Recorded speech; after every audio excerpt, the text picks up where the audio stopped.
नमस्कार, सत श्री अकाल, राम राम सा, खम्बागणी, वणक्कम, प्रणाम। आप सभी का लेट नाइट शो पे फिर से स्वागत है। मैं आपकी होस्ट गायत्री देवी। आगे बढ़ने से पहले सभी व्यूअर्स से रिक्वेस्ट है कि लाइक, सब्सक्राइब और शेयर करना ना भूलें।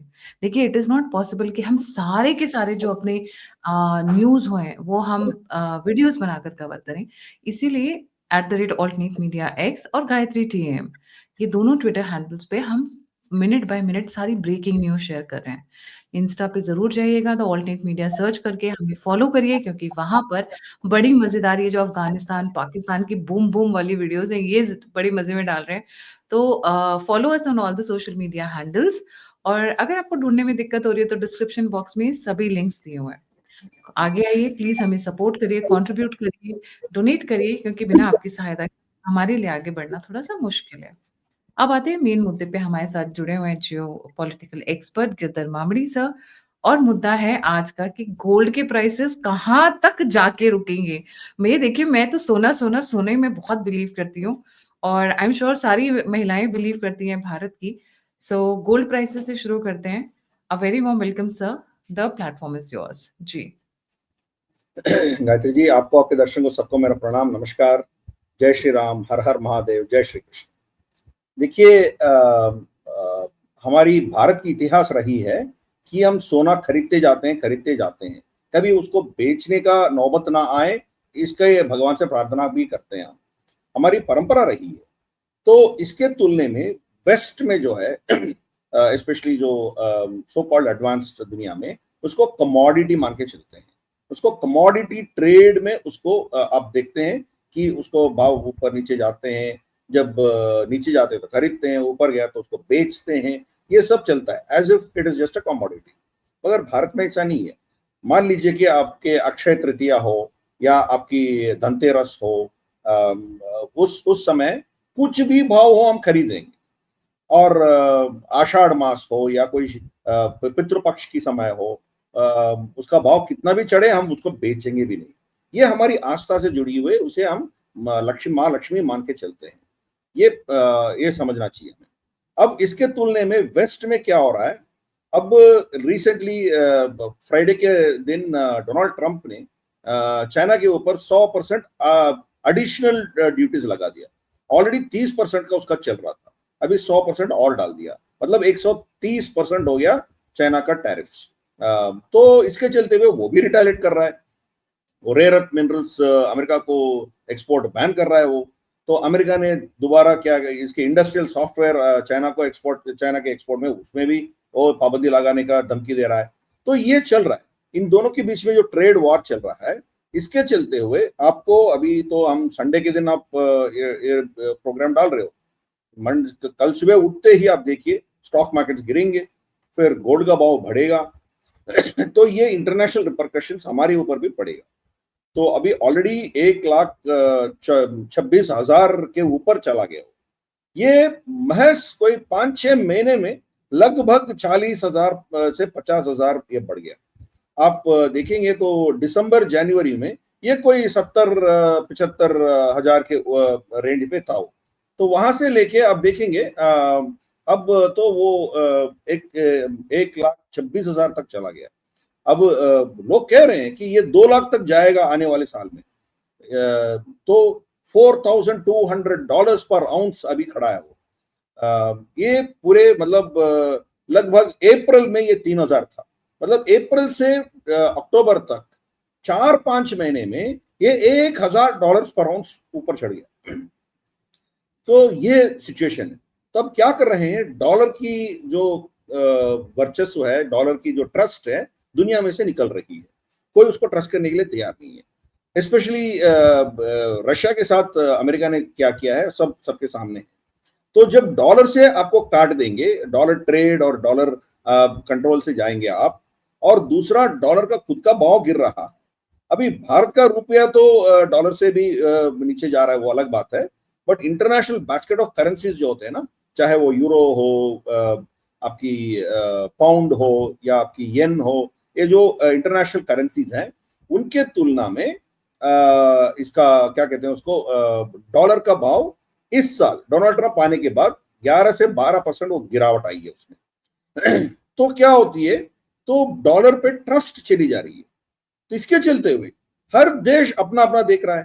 तो अब इस साल देखेंगे, वो आप, मैंने आपको एक ग्राफ भेजा है जो इन्वेस्टमेंट्स कंट्रीज ने क्या क्या इन्वेस्ट कर रहे हैं। ये अगस्त का स्नैपशॉट है पूरा दुनिया में। अब हाँ करेक्ट, ये वाली। अब देखिए, Poland, Azerbaijan, Kazakhstan, China, Turkey, चेक, ये कितना कितना सोना खरीद रहे हैं। भारत भी है उसमें। हम भी हर महीने 2-3 टन खरीदते जा रहे हैं। तो कोई भी भाव हम खरीदते जा रहे हैं। बस देखेंगे तो उज्बेकिस्तान, सिंगापुर, रशिया, इन दोनों को, तीनों को छोड़ के कोई और उसको बेच नहीं रहे हैं। सब दुनिया में अमेरिका के ये डोनाल्ड ट्रंप के बेवकूफी के चलते हुए अपना अपना रिजर्व्स बढ़ाने का कोशिश कर रहे हैं। अभी पोलैंड देखिए कितना खरीद रहा है। पोलैंड का अपना रिजर्व्स का 20% तक गोल्ड सोना रखना है, ऐसा उनका पॉलिसी था। उसको रिवाइज करके 30% तक जा रहे हैं, क्योंकि वो ऐसा वहां खड़ा है जहां यूक्रेन और रशिया के युद्ध जो है वो नेटो पर आ सकता है, नेक्स्ट पोलैंड पर भी आ सकता है। इसीलिए डॉलर पे भरोसा उड़ गया इन लोगों को। अब सेंट्रल एशिया देखिए, अजरबैजान, कजाकिस्तान, ये सब वहां खरीद रहे हैं। फिर चाइना तो खरीद रही है। चाइना तो बड़े पैमाने, मतलब हर महीने वो खरीद रही है। 8-9-10 टन खरीदते जा रही है, खरीदते जा रही है। ठीक है ना। तो ये सिचुएशन है। अब इसको निकाल देंगे, फिर अब इसको निकाल दीजिए। तो ये सिचुएशन दुनिया में है। तो एक साइड से देखेंगे तो चाइना की गोल्ड रिजर्व बढ़ रही है, भारत का भी बढ़ रही है। 2024 में 2014 में जब मोदी जी आए थे, हमारी गोल्ड रिजर्व्स कुछ 450 टन के आसपास थे। अब हम स्टोरी कट करके देखेंगे, लगभग 900 पे आ गया। मतलब डबल कर दिया 10 साल 11 साल में भारत ने। तो अभी भी इतने भाव पे भी हम खरीद रहे हैं, हम बेच नहीं रहे हैं, क्योंकि ये सिचुएशन है। तो इसीलिए गोल्ड का प्राइसेस कम होने का नाम ही नहीं ले रहा है। इस इतना प्राइसेस बढ़ने के बावजूद भारत खरीद रही है। भारत में प्राइवेट खरीदारी को उसमें कोई कमी नहीं आ रही है। हम तो खरीदते जा रहे हैं, खरीदते जा रहे हैं। वो दूसरा वाला मैंने आपको भेजा है, जो एक रिपोर्ट भेजा है, उसका हेडलाइंस दिखाइए, तो हमें समझ में आएगा कि हम क्या खरीद रहे हैं। India hidden gold stash hits record 3.8 trillion. तो मॉर्गन सैलरी कह रही है, मतलब हमारी पूरा इकोनॉमी, जीडीपी 4 ट्रिलियन है। 4 ट्रिलियन हमारी जीडीपी है। तो ये 3.8 ट्रिलियन हमारी जो प्राइवेट संपत्ति है, मतलब आपके गहने होंगे, मेरे होंगे, हमारी निजी संपत्ति जो है, वो उनकी भाव, उनकी वैल्यूएशन 3.8 ट्रिलियन डॉलर्स पे चला गया। मतलब हमारी जीडीपी में 89% तक इनका वैल्यू बढ़ गया। तो ये हमारी कल्चर है, हमारी सभ्यता है। तो हम खरीदते जाएंगे, जितना भी भाव हो हम खरीदते जाएंगे। तो ये सिचुएशन। तो ये मैं नहीं कह रहा हूं, ये मॉर्गन स्टैनली का रिपोर्ट है। तो आप समझ सकते हो, उन देशों में तो सरकार के पास ही होता है सोना, मगर हमारे देश में ऐसा नहीं है। हिडन गोल्ड, मतलब आप, हम और आम आदमी जो खरीद रहा है, जितना भी भाव हो, उन मतलब धनतेरस में हो या अक्षय तृतीया में हो, खरीदना है, ये हमारी कल्चर सिखाती है। तो इसलिए हमारी पुरखों ने सोने का इतना इंपॉर्टेंस दिया है। आज गायत्री जी, हमारी देश में जो प्राइवेट निजी संपत्ति है ना, मतलब हमारी महिलाओं के गहने हो, हाउस होल्ड गहने हो, वो कितना है आपको मालूम है? अमेरिका में, अमेरिकन पूरे क्या कहते हैं उसका, गोल्ड रिजर्व्स अमेरिकन गवर्नमेंट का लगभग 8,200 टन है उनके पास। भारत के पास जैसे मैंने अभी बोला 900 टन हमारे पास है। भारत के महिलाओं के पास कितना सोना है आपको पता है? 25,000 टन है हमारे पास, 25,000 टन। तो मतलब 3 टाइम्स, रफली 3 टाइम्स ये 25,000 टन भी आंकड़ा जो है वो कम से कम 2-3 साल पहले था। अब इस रेट पे आप डालेंगे, वो शायद वो 40,000 पर पहुंच गया होगा। 35,000 टन तक, 30-35,000 तक हमारे पास आगे होंगे। तो ये हमारी कैपेसिटी है। और मैं इसमें तिरुवनंतपुरम के अनंत पद्मनाभ स्वामी मंदिर और तिरुपति तिरुमला वेंकटेश्वर स्वामी मंदिर, बाकी हमारे जितने भी मंदिर है, गोल्डन टेम्पल हो, काशी विश्वनाथ हो, इनकी बात तो कर ही नहीं रहा हूं मैं। ये सब ऐड करेंगे, इस देश में निजी संपत्ति लगभग 50,000 टन तक हो सकता है। ये 1500 साल हमें लूटने के बाद ये सिचुएशन है। इसीलिए ये वैल्यूएशन जो है मतलब पूरे दुनिया सोने की तरफ जा रही है। अमेरिका की जो वर्चस्व है वो घटते जा रही है। डोनाल्ड ट्रंप जो भी कर रहा है, इसके चलते हुए सोने का भाव बढ़ते ही जाएंगे, बढ़ते ही जाएंगे। मैंने एक रिपोर्ट पढ़ा है, उसमें ये कह रहे हैं कि 2030 आने तक आपके पास 1 किलो की सोना होगा। आप आपके मतलब फैमिली प्रॉपर्टी में आपके 1 किलो सोना होगा। आप एक प्राइवेट एयरलाइंस खरीद सकते हो, जेट खरीद सकते हो। Wow, that's huge. करेक्ट, तो उतना उसका वैल्यू होगा। तो आप देखिए क्या कहाँ 70-75 हजार दिसंबर में, अभी 1,26,000। तो सोना, गोल्ड एंड लैंड, जमीन और सोना, ये दोनों हमारी सभ्यता संस्कृति सिखाती है कि इस पे इन्वेस्ट करते ही जाओ, करते ही जाओ। एक पीढ़ी जितना कमाती है, आगे वाली पीढ़ी उससे उसमें इजाफा करेगा, उसको बेचेंगे नहीं। मगर वहां की सभ्यता क्या है, उड़ाओ, इसको एंजॉय करो, कौन देखा है अगले जन्म है कि नहीं है। अभी जितना संपत्ति है उसको उड़ाओ और ऊपर से आप कर्ज ले लो, एंजॉय लाइफ। इसलिए अमेरिका का डेट $37 ट्रिलियन है। तो हमारी सोच ऐसा है कि हमारी पास संपत्ति नहीं है तो हम उसको मतलब कर्ज नहीं लेते हैं, जितना है उतना में हम गुजारा करने का कोशिश करते हैं। तो कल्चरली डिफरेंट है, इसीलिए भारत इसको झेल सकती है। अभी आएंगे, क्या कहते हैं उसको, धनतेरस आ रहा है, अभी दिवाली आ रही है। ये कहाँ तक जाएगा समझ नहीं पा रहे कोई। शायद 1,30,000 टच किया तो भी आप सरप्राइज मत होइए। तो ये शार्प इंक्रीज आप अप्रैल से अब तक $1,000 पर आउंस तक ऊपर गया। तो डोनाल्ड ट्रंप ऐसे हरकत करते रहेंगे तो ऑल्टरनेट क्या है? पहले क्या होता था, आप डॉलर में इन्वेस्ट करते थे, स्टॉक्स में इन्वेस्ट करते थे, या गोल्ड में इन्वेस्ट करते थे। ये तीन थे। गोल्ड मतलब कुछ कमोडिटीज, मतलब ऑयल का भाव भी हो सकता है, कमोडिटीज एक्सचेंज में इन्वेस्ट करते थे। अभी एक नीचे जाएगा तो एक ऊपर जाएगा। अभी डॉलर का वर्चस्व नीचे जा रहा है तो ऑब्वियसली गोल्ड बढ़ेगा, तो गोल्ड का वैल्यूएशन बढ़ रहा है, गोल्ड का इन्वेस्टमेंट्स बढ़ रहे हैं, और वो भी आम आदमी के हाथ से वो निकल रहा है और सरकारें खरीद रही है। तो ये this is the change that is happening. दुनिया में ये चेंज हो रहा है। कल जब मार्केट्स खुलेंगे, भारत के स्टॉक मार्केट्स भी गिरेंगे, क्योंकि ऑलरेडी ये अनाउंसमेंट होने के बाद अमेरिका में लगभग 3 से 5% उनके स्टॉक्स गिर गए थे। तो हमारे तो सैटरडे संडे मार्केट्स बंद थे। अभी सोमवार को खुलेगा तो ऑब्वियसली इनमें भी गिरावट आएगी, क्योंकि पहला तो FIIs, फॉरेन इंस्टीट्यूशनल इन्वेस्टर्स, वो अपना पैसा यहाँ से निकाल के भागना चाहते हैं। दूसरा, आपकी जो अनसर्टेनिटी है, सप्लाई चेन डिसरप्शन हो सकते हैं। तो इसके चलते हुए जब दुनिया के दो बड़े इकोनॉमीज वो इस जंग में शामिल है, ये लड़ाई लड़ रहे हैं, ऑब्वियसली उसका रिपरकशन हमारे ऊपर भी पड़ेगा ना। तो पूरा दुनिया को उसको झेलना पड़ेगा। तो वो एक रिपरकशन हमारे पास हमारे ऊपर होंगे। तो ये चीज अनसर्टेनिटी रहेगा आने वाले हफ्ते में। ये मतलब स्टॉक मार्केट्स गिरेंगे, फिर गोल्ड का भाव बढ़ेंगे, ये तो अब हम देखेंगे। सो अनफॉर्चुनेट, मतलब दिवाली के टाइम पे ये और भी बढ़ने का चांसेस हैं। करेक्शन आएंगे, मान लीजिए कि अमेरिका और चाइना के बीच में कुछ समझौता होती है, थोड़ा करेक्शन आ सकता है। 130, 135 स्तर तक वो जब जाएगी, शायद 120 तक आ सकते हैं, बट 1 लाख से नीचे तो गिरने का नाम ही नहीं लेंगे। तो अभी भी मैं ये कहता हूं कि जो भी भाव सोना का हो, खरीदते जाइए, आप खरीदते जाइए। एक 6 महीने, 1 साल के अंदर अंदर इसमें आप 20-30% का इजाफा देखेंगे। तो ये हमारी जो पुरखों ने हमें दिया है, सभ्यता संस्कृति दिया है, उस पे हमें अभी भी रेस्पेक्ट करना चाहिए, उस दिशा में हमें चलना चाहिए। जैसे मैंने कहा, खरीदते जाइए, पोर्टफोलियो बनते जाएगा।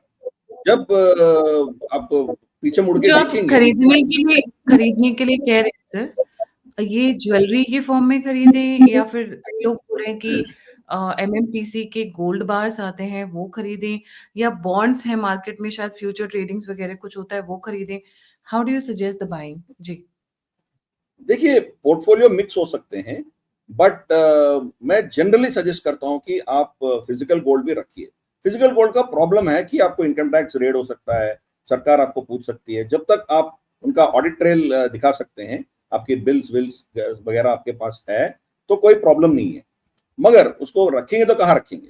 चोरी हो सकती है, फिजिकल प्रॉब्लम्स है उसका। लॉकर हो तो लॉकर, एक सेफ लॉकर में रख सकते हैं आप। तो ये चीजें हैं फिजिकल गोल्ड का। और उसमें भी आप जैसे आपने कहा तो गहने आप खरीदेंगे तो वो 22 कैरेट से 22 कैरेट या उससे नीचे का कैरेट हो सकते हैं। मगर जब कॉइन्स या आप बार्स खरीदेंगे वो 24 कैरेट का होगा। 24 कैरेट का तो हाईएस्ट प्राइसिंग होगा ना, तो वो आप यूज नहीं कर सकते हो। तो वो तो अब परमानेंटली उसको लॉक करके रखना पड़ेगा। जब गहना आप खरीदोगे 22 कैरेट का खरीदोगे, उसको बेचने के लिए किसी महिला का मन ही नहीं आता है। एक बार खरीद लिया तो खरीद लिया, घर में बैठे रहेंगे। तो इसीलिए उसको लॉक खरीद करने लिया के लिए बहुत लोग, हाँ, बहुत से ये सुझाव देते हैं कि आप सोने का गहने खरीदो, क्योंकि अब भाव कितना भी हो वो बेचेंगे नहीं। बहुत प्यार, दिल, मोहब्बत और उसमें मतलब सोच समझ के उसको खरीदते हैं, तो जाएंगे नहीं। 24 कैरेट आप खरीदेंगे तो आपको शायद लग सकता है अभी पैसा चाहिए कुछ और खरीदने के लिए, गाड़ी खरीदने के लिए, बच्चों का फीस के लिए, तो इसको बेच देते हैं। ये हो सकता है, मगर इफ इट इज ऑर्नामेंट्स बेचेंगे नहीं।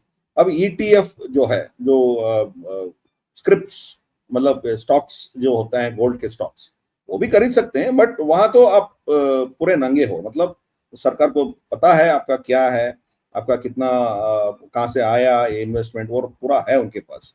वो वॉलिटिलिटी भी झेल सकती है, मगर उसमें खर्चा होगी, क्योंकि इसको मेंटेन करने के लिए कोई टीम रखा है ना, उनका सैलरीज, उनका पूरा एस्टेब्लिशमेंट का पैसा आपको देते रहना है। तो वो एक कॉस्ट आपको रहेगा उसके ऊपर। बाकी दैट इज अ चॉइस, ये मिक्स कर सकते हैं। तो बट जो भी हो, गोल्ड में इन्वेस्टमेंट करते जाना, ये तीनों में इन्वेस्ट कर सकते हैं, मिक्स कर सकते हैं। कुछ गहने खरीद सकते हैं, कुछ कॉइन्स खरीद सकते हैं, कुछ ईटीएफ में भी रख सकते हैं, जो ऑफिशियल है वो हो सकते हैं। मैं ये नहीं कह रहा हूँ कि आपको ब्लैक मनी आप कमाइए, बनाइए, मगर ये है तो सत्य है, बहुत लोगों के पास तो ब्लैक मनी होगा, ऐसी बात नहीं है कि नहीं है। तो जितना हो सकते हैं वो गोल्ड में आप रखेंगे, तो वो ब्लैक हो, गोल्ड, व्हाइट हो, जो भी हो, आप सोने में इन्वेस्ट करेंगे तो रिटर्न्स बहुत आएंगे आपको। जैसे वो क्लिप में वो जो हेडलाइंस में आपने देखा है 62% ग्रोथ आई है इस साल में ऑलरेडी। अभी तो और करेक्ट 62% रैली इन 2025। मतलब अभी साल खत्म ही नहीं हुआ है, हम अक्टूबर में है। ये रिपोर्ट देखिए, अक्टूबर 10 का रिपोर्ट है ना। तो 2 दिन पहले ये रिपोर्ट आई है। आने वाले 2 महीने में और इजाफा हो सकता है। ये 100 के ऊपर जाने का अभी सबके सोच है। अभी सब ये कह रहे हैं कि 100 के ऊपर जाएगा। मतलब 94 में जितना था 100% उसका बढ़ने का चांसेस है। मतलब 1,30,35,000 40,000 तक जाने का सब लोग एस्टिमेट कर रहे हैं। तो इसीलिए सोना बहुत इंपॉर्टेंट हो जाएगा। स्टॉक मार्केट्स में उतार चढ़ाव आते रहेंगे। चाइना अभी ये टैरिफ वॉर में चाइना भी नुकसान झेलेगी, अमेरिका भी नुकसान झेलेगी, उसका रिपरकशंस हमारे देश में भी हो सकते हैं। तो that is the story behind Donald Trump का ये सब जो हरकत है, उसका नतीजा हमारे ऊपर ये होने वाला है। तो क्या इसी की वजह से अभी जो लोग भारत आ रहे हैं छोड़-छोड़ के, बूमरैंग जनरेशन, एक और ये आप पॉइंट से डिस्कस कर रहे थे ऑफ द रिकॉर्ड मेरे से? जी। हाँ जी, ये बूमरैंग जनरेशन एक चीज हो रही है, क्योंकि नौकरियां जा रहे हैं लोगों का, मिड 30s 40s में नौकरियां जा रहे हैं। तो पहला हमारी सिचुएशन ऐसा था कि हमारी जॉइंट फैमिलीज जो थे वो टूट रहे थे। बच्चे कहीं शहर में काम कर रहे हैं, वहां रह रहे हैं, तो पेरेंट्स कहीं और गांव में रह रहे थे। अभी इनका नौकरी निकल चला गया, और इतना कॉस्टली महंगा महंगा रेंटल्स देना पड़ता था, और प्रॉपर्टी खरीदते थे भी तो भी वो उसका ईएमआई पे नहीं कर पा रहे हैं, क्योंकि नौकरियां चली गई। तो ये लोग धीरे धीरे से अपने पेरेंट्स के यहाँ शिफ्ट हो रहे हैं, मतलब वहां बंद करके ये लोग यहाँ जा रहे हैं। तो एक रिवर्स माइग्रेशन हो रही है। पहले ये हो रहा था कि मतलब जो जॉइंट फैमिलीज उसको तोड़ के इंडिविजुअल यूनिटरी फैमिलीज बन रहे थे, और यूनिटरी फैमिलीज भी डिवोर्स में जा रहे थे। तो उस ट्रेंड से रिवर्स ट्रेंड अभी हमें दिखने को मिल रहा है।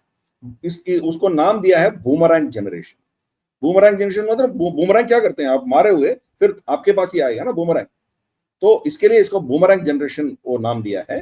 तो ये क्यों हो रहा है? क्योंकि हमारी जो मूल है, हमारी जो फैमिली स्ट्रक्चर है, उसमें शक्ति है, इसीलिए वो दोबारा ये हो रहा है।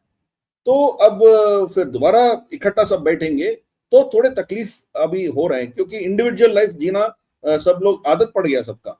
अभी आके इनसे मिलके फिर जीना हो तो एडजस्टमेंट प्रॉब्लम्स भी हो रहे हैं, बट ये ट्रेंड शुरू हो गया। तो मतलब धीरे धीरे से हमारी जो भारत की संस्कृति है उसी में शक्ति है, उसी में आपकी सेफ्टी है। ये चीज इकोनॉमी जब कोलैप्स हो रही है सबको पता चल रहा है।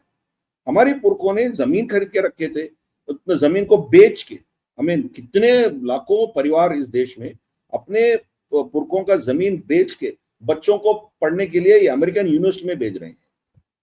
तो कनाडा चले जाते हैं ना पंजाब और हरियाणा से, तो कोई और देश में या हमारी तेलुगु आंध्रा तेलंगाना में लोग अमेरिका भागते हैं। तो ये मतलब अल्टीमेटली क्या हुआ उधर, हमारे बच्चे या तो सेफ नहीं है उधर, या नौकरी करेंगे तो भी उनको 30 साल 35 साल 40 साल आते आते वहां नौकरी जा रही है, ऑल्टरनेट नहीं रह रहा है। मतलब वो जो इकोनॉमी के पीछे हम भाग रहे थे वो सब खोखले निकले हैं, एक एक करके वो सब गिर रहे हैं। आर्टिफिशियल इंटेलिजेंस आने के बाद और भी खराब होती जा रहा है। इसीलिए फिर दोबारा फैमिली वैल्यूज और हमारी जो मतलब जैसे सोना खरीदना, जमीन खरीदना, इस पे धीरे धीरे से लोग अभी विश्वास करने लगे हैं, दोबारा वापस आ रहे हैं। तो जब हम हमारी देश की जो हमारी जो सिविलाइजेशन है उसकी वैल्यूज जब हम रेस्पेक्ट करना शुरू करेंगे, तब ये ऐसे वाली बहुत से झटके हमने देखे हैं, झेले हैं। हमारे ऊपर बहुत से मतलब ये बाहरी ताकत आके हमें हमारे ऊपर शासन भी किए हैं, हम गुलाम रहे हैं उनके अंदर, फिर भी हम जिए हैं। तो उसमें जो स्ट्रेंथ है उसको हम रेस्पेक्ट करना है। इसीलिए मेरा सुझाव है कि आप please respect your family values. दूसरा, आप जो हमारी पूर्वजों ने किया है वो प्लीज कीजिए, जमीन और गोल्ड पे इन्वेस्ट करना शुरू कीजिए। स्टॉक मार्केट्स रहेंगे, वो ऊपर चढ़ाव क्या कब क्या होगा पता नहीं है, ओवर लिवरेजिंग होंगी, उस कंपनी का वैल्यू क्या है, American stock market are heavily leveraged, उसका कोई लॉजिक ही नहीं बनता है। वो कंपनी का वैल्यू एक्स होगा, ये 32x 42x, वो उनके मतलब एक 200 साल में भी उतना वैल्यूएशन उसको नहीं कोई नहीं देना है, फिर भी अब इतना इतना उनका वैल्यूएशन दे रहे हो। मतलब ये पॉन्जी स्कीम है, ये टिकेगी नहीं, कभी तो कभी गिरेगी। तो इसीलिए सेफ हेवन सब अभी सोने पे शिफ्ट हो रहे हैं। जिसके पास सोना है प्लीज माय सजेशन इज आप बेचो मत, बैठे रहो उसके ऊपर। और आपके पास जैसे मैंने कहा 1 किलो का सोना है तो आने वाले 10 साल में आप फ्लाइट खरीद सकते हो। कुछ टाइम में फिर से गोल्ड एज अ ज्वेलरी या फिर gold as an ornament show off करने का दोबारा वापस आएगा। बीच में एक ट्रेंड आया था जब आर्टिफिशियल बहुत पहने जाते थे, जैसे मैं खुद आर्टिफिशियल की बहुत शौकीन हूँ, ड्रेस के साथ matching and other things, but मुझे लग रहा है कि वापस गोल्ड का ट्रेंड बहुत जल्द आने वाला है। नहीं आने नहीं वाला है क्या, इसमें गाँव नहीं देहात इसमें जाइए इस, सर, अभी नहीं, भी वहाँ पे शो ऑफ का तरीका, करवा चौथ पे देख लीजिए ना, करवा चौथ पे जो हार निकलते हैं महिलाओं के, oh my God, that is like fabulous. And एक चीज और देखिए, भारतीय महिलाएं इन्वेस्टमेंट के मामले में ना बड़ी पक्की हैं। करवा चौथ पे लेंगी तो सोना और चांदी लेती हैं या फिर डायमंड वगैरह लेती हैं, जिसकी वैल्यू मैं बहुत ज्यादा नहीं मानती हूँ, diamond is over priced I feel. But investment की इन्वेस्टमेंट, सेविंग की सेविंग, गिफ्ट का गिफ्ट, मतलब देखिए ना, मैं this is my first time, I was in last year when I was in India, तो करवा चौथ पे बीकानेर, हल्दीराम खाली पड़े हुए थे, पर ज्वेलर्स की दुकान भरी पड़ी हुई थी। सो यू नो कि सोना सोना सोना, but yes, a very wise way of investment, saving and keeping the traditions and cultures alive. जी। एक एक कल्चर का इश्यू भी है इसमें, क्योंकि उत्तर भारत में लूटी बहुत हुई है। ये मुसलमानों के शासन के चलते हुए घरों में घुस के उनके सोने लूटना ये सब हुआ था, इसीलिए वहां सोना थोड़ा पर कैपिटा थोड़ा कम रहता है। दक्षिण भारत ऐसा नहीं है, दक्षिण भारत तो सोने तो बगैर सोने का मतलब कोई उनका जिंदगी है ही नहीं है। आप इनके शादियों में देखेंगे तो ऑब्नॉक्शियस गोल्ड दिखेगा आपको, इतना इतना आप सोने का गहने देखेंगे आप जनरली नॉर्थ इंडिया में शादियों में भी देखते हैं, बहुत से आर्टिफिशियल ज्वेलरी पहन के लोग आते हैं, मगर दक्षिण भारत में ऐसे नहीं है, पूरा गोल्ड रहता है, पूरा गोल्ड ही गोल्ड रहता है। तो that is a kind of क्योंकि यहाँ उतना लूटी नहीं हुई है जितना नॉर्थ में हुआ है, तो ये एक डिफरेंस है। थोड़ा आर्टिफिशियलिटी वहां ज्यादा है, यहाँ कम है। जेन जी जो नया जनरेशन है वो गोल्ड से थोड़ा हट रहे थे, क्योंकि उनको ये नया नया वाला पसंद है। बट जनरली स्पीकिंग अभी भी दक्षिण में कोई भी स्टेट जाइए, तेलुगु स्टेट्स में जाइए, तमिलनाडु में जाइए, कर्नाटका, केरला, कहीं भी जाइए, गोल्ड इज वेरी क्रिटिकल। इसीलिए आप देखो मलाबार गोल्ड हो, जॉय एलुकास पूरे केरला से निकल गए हैं।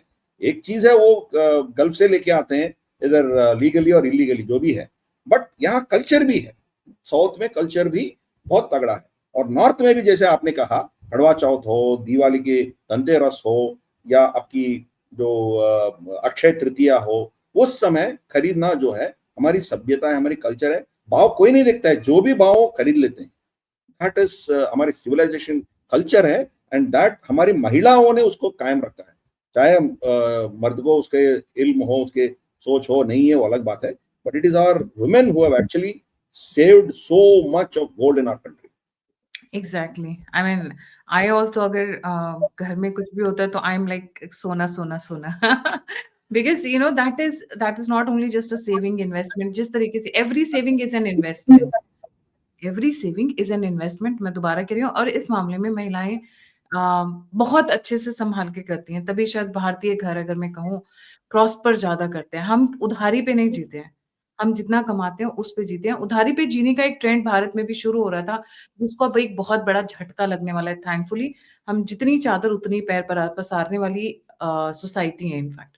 Thank you so much sir for joining. जाने से पहले sir, would you like to add anything हाँ, बस टू? इतना मैं कहना चाहता हूँ कि अब देखिए किसी मर्द को अपनी बीवी से बहुत प्यार मोहब्बत है, उसको क्या करके बुलाता है, मेरा सोना है करके बोलता है।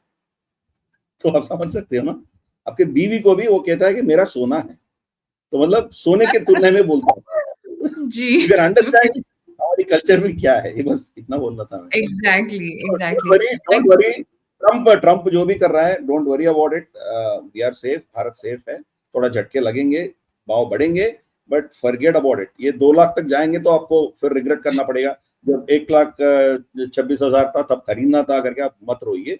जो रेट है वो उस रेट पे खरीदते जाइए। जितना आपका बिल्कुल औकात है, जितना आपका पैसा डिस्पोजेबल है, खरीदते जाइए, पोर्टफोलियो बनाइए। जी, बिल्कुल सही। Thank you so much sir for joining. जाने से पहले सभी व्यूअर्स से रिक्वेस्ट है, please don't forget to like, subscribe and share the alternate media और alternate media X and Gayatri TM. Please follow us on Twitter, alternatively X, and also on Telegram. Insta पे हमारे videos देखना नहीं भूलिएगा। पाकिस्तान, अफ़गानिस्तान में जो होड़ मच रखी है ना, वो बड़ी मज़ेदार वीडियोज़ आ रखी हैं वहाँ की। जाकर वहाँ पे हमें ज़रूर फॉलो करिए। इसी के साथ जय हिंद, जय श्री राम, हर हर महादेव।